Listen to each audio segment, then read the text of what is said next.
맥체인 성경 읽기 말씀은 사무엘상 23장 그리고 고린도전서 4장, 시편 38편, 에스겔 2장입니다. 사무엘상 23장은 계속되는 다윗의 위기에 대해서 기록하고 있는데요. 블레셋의 침략으로 고통당하는 그일라 사람들을 다윗이 도와주지만 그일라 사람들에게 배반을 당하며 사울에게 더욱 위험하게 쫓기게 됩니다. 위기 가운데에도 다윗은 하나님의 인도하심을 굳게 믿고 따르는 것을 또 볼 수 있는데요. 하나님을 전적으로 의지하는 다윗의 믿음을 보여줍니다. 고린도전서 4장은 바울 사도는 판단하는 고린도 교회를 책망하며 교만한 고린도 교인들과 대조적으로 바울과 아볼로는 겸손해 보였음을 말씀하며 교만을 버리고 겸손할 것을 말씀하고 있습니다. 에스겔 2장은 에스겔을 선지자로 부르시는 이 장면이 기록되어 있습니다. 시편 38편은 죄를 회개하는 다윗의 시인데요. 자신의 범죄로 인하여 위기를 당한 다윗이 위기에서 벗어날 길은 하나님께 회개하고 용서를 비는 것뿐임을 알고 하나님께 자신을 버리지 말아달라고 간절히 호소합니다. 죄의 짐이 얼마나 무거운 것인지를 보여주며 회개하여 하나님을 의지하는 것만이 유일한 소망임을 말씀합니다. 이 성경 읽기를 통해 하나님께서 주시는 은혜를 누리는 오늘 하루 되기를 바랍니다. 어제 에스겔 1장을 통해 하나님께서 에스겔을 부르신 것과 네 가지 환상에 관한 말씀을 보았는데요. 이 환상들은 네 생물의 환상, 네 바퀴의 환상, 궁창의 환상, 그리고 궁창 위 보좌의 환상이었습니다. 이 환상들은 사실 우리의 이성으로 온전히 이해하기가 어렵다고 말씀드렸는데요. 그래서 우리가 그 환상들을 이해하기보다 그 환상들을 통해 하나님께서 말씀하시고자 하는 바가 무엇인지를 깨달아야 된다고 말씀드렸습니다. 이 네 가지 환상을 통해 우리가 알 수 있는 것은 무엇일까요? 그것은 유다 백성을 향한 하나님의 놀라운 이 구속 계획을 보여주는 것이라고 말씀드렸습니다. 하나님께서는 바벨론의 포로로 끌려가 절망에 빠져있는 남유다 백성들에게 비록 그들이 범죄하여 징계를 당하지만 하나님께서 그들을 버리지 않으시고 회복시켜 주실 것을 이 환상을 통해 말씀하시는 것입니다. 즉 에스겔의 환상을 통하여 남유다 백성들이 다시 회개하여 하나님만을 의지하는 백성들이 되게 하신다는 이 소망을 보여준 것입니다. 남유다가 왜 바벨론에 멸망하게 되었습니까? 남유다가 하나님 앞에 범죄했기 때문입니다. 그들은 하나님의 백성으로서의 거룩한 삶을 살지는 않으면서 하나님의 성전이 절대로 무너지지 않을 것이라는 헛된 소망을 붙잡고 있었습니다. 그들은 하나님을 섬겼지만 동시에 이방 나라보다 더욱 음란하게 우상들을 함께 섬겼고 하나님의 공의와 정의가 드러나야 할 이 공동체는 그들이 저주하는 이방 나라들보다 더욱 타락해 버렸습니다. 세속에 물들어 세상보다 더 타락해 버린 것입니다. 이에 하나님께서는 그들의 죄를 지적하고 회개하도록 선지자들을 보냈지만 그들은 이 선지자들을 도리어 무시하고 능멸하고 심지어 죽이기까지 했습니다. 도리어 그들은 근거 없는 축복과 거짓된 평안을 전하는 이 거짓 선지자들에게 귀를 활짝 열고 호의적으로 받아들인 것이죠. 결국 하나님께서 바벨론을 통해 남유다를 징계하시자 그들은 회개하고 하나님께로 돌이키는 것이 아니라 누구를 의지했습니까? 우리가 예레미야서를 우리가 읽어서 잘 알죠. 남유다는 바벨론의 침공에 대항하기 위해 애굽을 의지하였습니다. 이에 하나님께서는 남유다가 의지하는 애굽을 바벨론에 의해 멸망케 하십니다. 남유다가 의지하는 것이 얼마나 헛된 것인지를 깨닫게 하는 것입니다. 그럼에도 그들은 여전히 하나님의 말씀에 순종하지 않습니다. 바벨론에 결국 남유다는 멸망하게 되고 포로로 끌려가 성전이 없는 이방 땅에서 살게 된 것이죠. 그러나 하나님께서는 1장에서도 우리가 보았듯이 결코 남유다를 버리지 않으셨습니다. 비록 징계하셨지만 이방 나라들처럼 완전히 버리지 않으셨습니다. 예레미야 선지자를 통하여 남유다가 포로로 약 70년을 지내다 다시 돌아올 것이라고 말씀하신 것입니다. 그리고 하나님께서는 남유다 백성을 70년이라는 긴 시간 동안 바벨론 땅에서 지내게 하셨지만 그들을 영적 흑암의 상태로 내버려 두지 않으십니다. 70년이라는 기간은 남유다 백성들을 죄로부터 정화시켜 새로운 백성으로 만들기 위한 연단의 기간이었던 것입니다. 이를 위하여 하나님께서는 이 바벨론에서 이제 에스겔 선지자를 부르시고 세우신 것인데요. 1장에서 하나님의 찬란한 영광 앞에 압도되어 엎드린 에스겔에게 2장 1절에 하나님께서 그를 불러일으키시고 이제 선지자의 소명을 주셨는데요. 1절에 에스겔을 부르실 때 인자라고 부르는데요. 이 인자라는 호칭을 에스겔에서만 총 93회를 사용하고 이는 에스겔을 지칭하는데요. 신약에서 예수님을 지칭할 때 사용된 인자라는 표현과는 다릅니다. 예수님께서 스스로 인자라고 칭하신 것은 여기서 메시아를 뜻하는 것으로 예수님께서 신성과 인성 모두를 가지신 분임을 나타내는 표현입니다. 그리고 여기 에스겔에서 사용된 인자는 사람의 아들을 뜻하는데요. 이는 이 영원하신 하나님의 반대된 연약하고 또 깨어지기 쉬운 존재임을 드러내기 위한 것으로, 비록 하나님의 말씀을 전하는 에스겔이지만 그도 연약한 인간에 지나지 않는다는 사실을 보여주는 것입니다. 다른 사람들과 같이 상처받기 쉽고 슬퍼하며 절망감에 쌓여 넘어지기 쉬운 존재라는 것입니다. 하나님께서 에스겔을 부르실 때 이제 2절에 보면 하나님의 영이 임했다고 말씀하죠. 여기서 영은 에스겔이 하나님의 사명을 잘 감당할 수 있도록 부어주시는 성령을 가리키는데요. 하나님께서는 에스겔로 하여금 담대하게 하나님의 말씀을 전할 수 있도록 성령을 부어주신 것입니다. 하나님께서 에스겔에게 이스라엘 백성에게로 말씀을 전하도록 보낸다고 3절과 4절에 이제 말씀하는데요. 우리 3절, 4절 두 절 말씀 우리 함께 읽겠습니다. 3절, 4절입니다.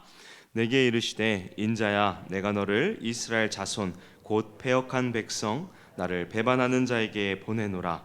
그들과 그 조상들이 내게 범죄하여 오늘까지 이르렀나니 이 자손은 얼굴이 뻔뻔하고 마음이 굳은 자니라. 내가 너를 그들에게 보내노니 너는 그들에게 이르기를 주 여호와의 말씀이 이러하시다 하라. 하나님께서 이스라엘 백성들을 3절과 4절에 어떻게 표현하십니까? 3절에 패역한 백성, 나를 배반하는 자, 내게 범죄한 자들로, 4절에서는 얼굴이 뻔뻔하고 마음이 굳은 자라고 표현하죠. 바벨론의 포로로 잡혀 있으면서도 이스라엘 자손들은 그들의 심각한 죄를 회개하기는커녕 여전히 마음이 완악하게 굳어져서 하나님의 말씀을 듣고 싶지 않다는 것입니다. 성경은 죄와 이 악에서 돌이키지 않는 자들을 마음이 굳은 자라고 표현하는데요. 이 같은 표현은 그들이 죄를 지었음에도 그것을 인정하지 않고 책망을 받아들이지 않는 이 마음의 태도를 의미하는 것입니다. 사람을 무시하고 하나님의 말씀을 무시하는 그런 강팍한 마음, 하나님께서는 이러한 상태에 있는 이스라엘 백성에게 에스겔 선지자를 보내겠다고 말씀하는 것입니다. 5절에도 이렇게 말씀하죠. 보시면 그들은 패역한 족속이라 그들이 듣든지 아니 듣든지 그들 가운데 선지자가 있음을 알지니라. 여기서 이 5절에 말하는 패역한 족속과 3절에 쓰인 패역한 백성은 사실 그 의미가 조금은 다른데요. 원어를 보면 그 사용된 단어가 다르기 때문입니다.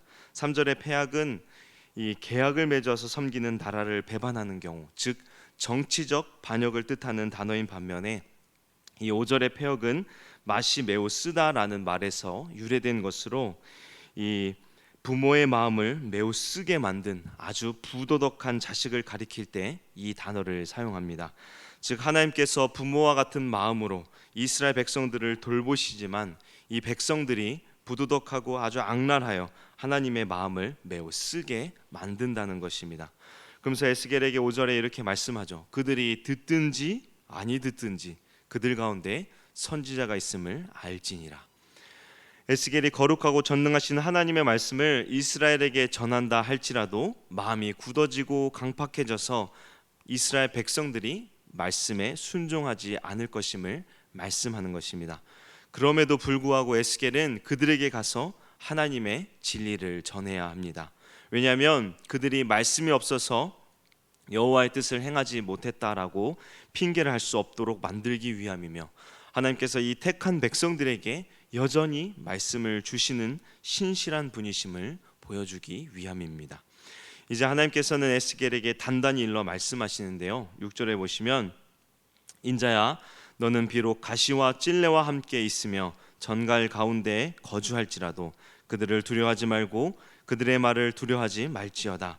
그들은 패역한 족속이라도 그 말을 두려워하지 말며 그 얼굴을 무서워하지 말지어다. 이 6절에 두려워하지 말라라는 명령이 무려 3번, 그리고 무서워하지 말라라는 이 명령이 한 번 나옵니다. 이는 에스겔이 바벨론 포로로 있는 이스라엘 백성들에게 하나님을 말씀을 전하는 일이 얼마나 험악한 사역인지를 보여주는 것인데요. 진리를 전해도 듣지 않는 이스라엘 백성들, 아니 오히려 진리를 전하는 에스겔을 6절의 말씀처럼 핍박할 것입니다. 이것을 에스겔은 당연히 알았을 것이고 그로 인해서 그 마음에 큰 두려움이 있었을 것입니다.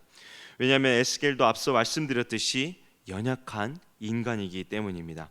그래서 두려워하는 에스겔에게 하나님께서는 두려워하지 말라고 명령하시며 8절에 보시면 에스겔이 큰 반대와 극심한 저항을 당해 말씀을 전하는 일을 중단하고 거부하여 그들처럼 패역해져서는 안 된다고 하나님께서 분명하게 경고하십니다.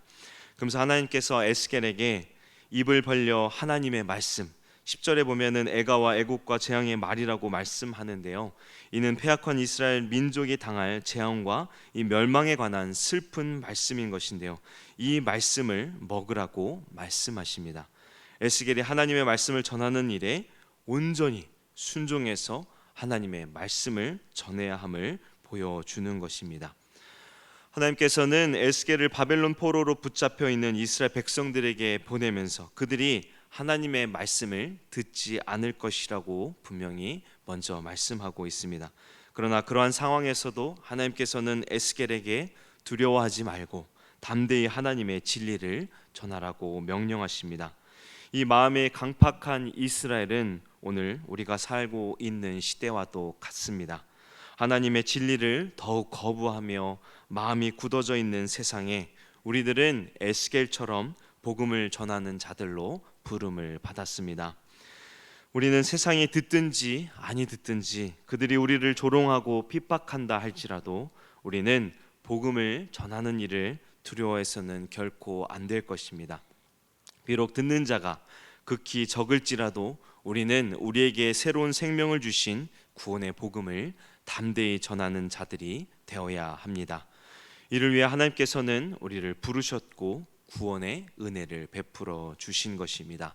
이제 돌아오는 주일 9월 4일은 우리가 연합 예배로 하나님과의 이 관계를 회복하고 신앙생활의 기쁨을 되찾고자 합니다. 그동안 이제 코로나로 나오지 못한 이들이 있다면 우리가 그들을 권면하여서 예배에 참석하여 구원의 감격을 다시 누리도록 해야 합니다. 이 일은 저희 목회자들뿐 아니라 우리 모두가 함께 감당해야 할 일입니다. 복음을 전하는 일에 우리가 주저하지 마시기를 바라며 하나님의 뜻과 일에 기쁘게 쓰임 받는 저와 여러분 되기를 주님의 이름으로 축원합니다. 함께 기도하겠습니다.